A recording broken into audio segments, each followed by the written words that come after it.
Bonjour et merci d'être avec nous pour ce Flash Info du mardi 23 janvier.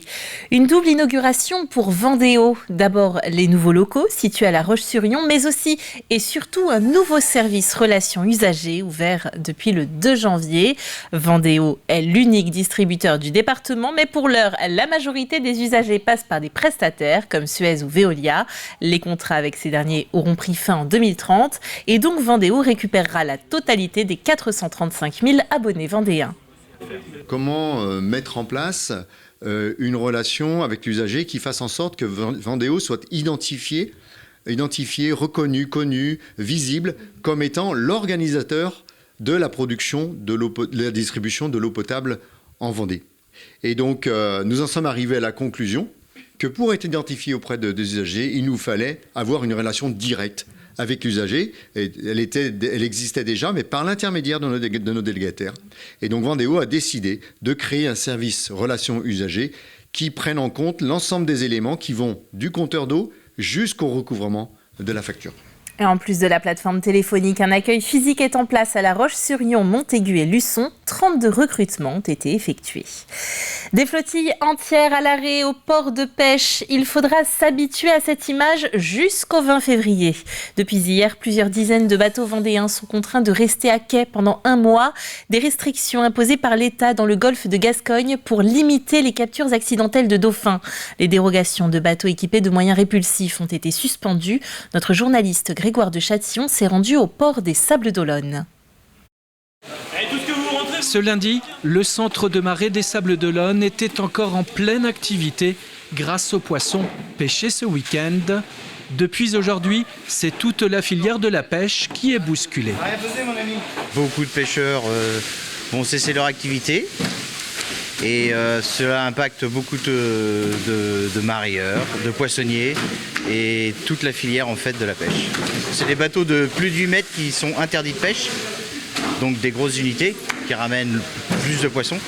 Et nous, on travaille beaucoup sur des grosses quantités, donc après, voilà. Donc le poisson va devenir plus cher, les quantités seront moindres et tout le monde n'aura pas le droit de travailler et c'est ça le problème. Ils seront ici jusqu'au 20 février, 2 fois moins nombreux à travailler sur place. Le consommateur va vite s'en rendre compte en achetant son poisson. Par exemple ici, ce bar était autour de 8 € le kilo la semaine dernière. Son prix devrait tripler. De quoi inquiéter ce poissonnier. Petite pièce au fond des porte-monnaies. Hop.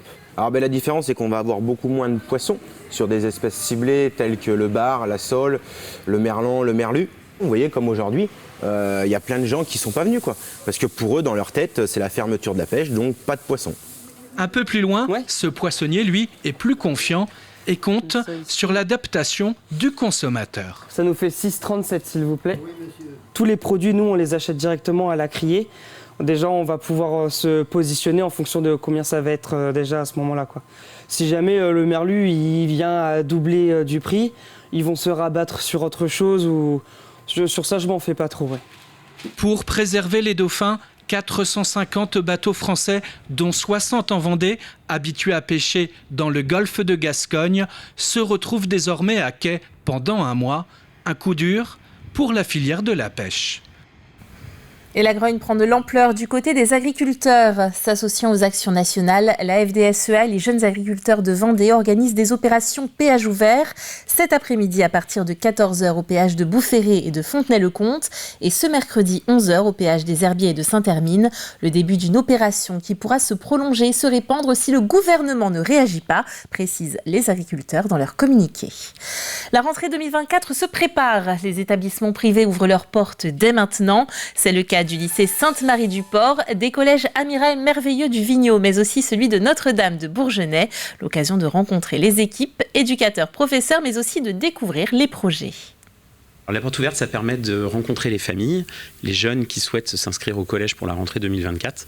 Et au cours de ces portes ouvertes, ils vont pouvoir rencontrer les équipes de professeurs, les éducateurs, découvrir les locaux et puis également découvrir les projets qui leur sont proposés, à la fois dans le cadre scolaire et puis en dehors de temps de cours. Il va être important de retenir que l'élève est au centre de notre dispositif et donc on a toute une panoplie de propositions pour personnaliser le projet de chaque jeune au sein de notre établissement, que ce soit des projets sportifs, des projets culturels, artistiques, Des rires, des roulettes et de la musique, la première édition du Disco Roller a eu lieu ce samedi soir au Poiré-sur-Vie.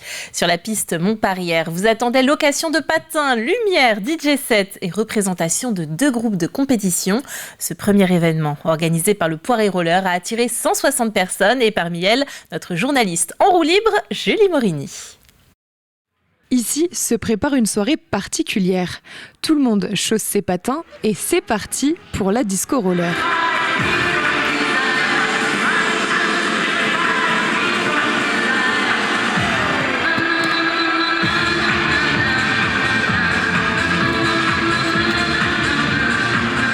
Comme une patinoire, les participants font des tours, quelques figures pour certains, un retour en enfance pour d'autres. C'est la dernière fois que je fais du roller, j'avais 10 ans. Donc c'est un peu compliqué, mais ça fait du bien. Ça fait revenir à l'enfance, c'est cool. C'est génial. Alors ça s'oublie pas, mais l'équilibre est pas le même quand même que quand on a 10 ans, quoi. Mais c'est surtout beaucoup de plaisir. On est venu parce que c'est l'occasion de se retrouver avec des copains. Donc on a 2 copains qui aiment ça particulièrement. Moi j'ai fait du roller il y a quelques temps, donc c'est l'occasion de rechausser un petit peu. Je trouve ça convivial, c'est génial. Et puis ça permet de passer un bon moment. C'est cool.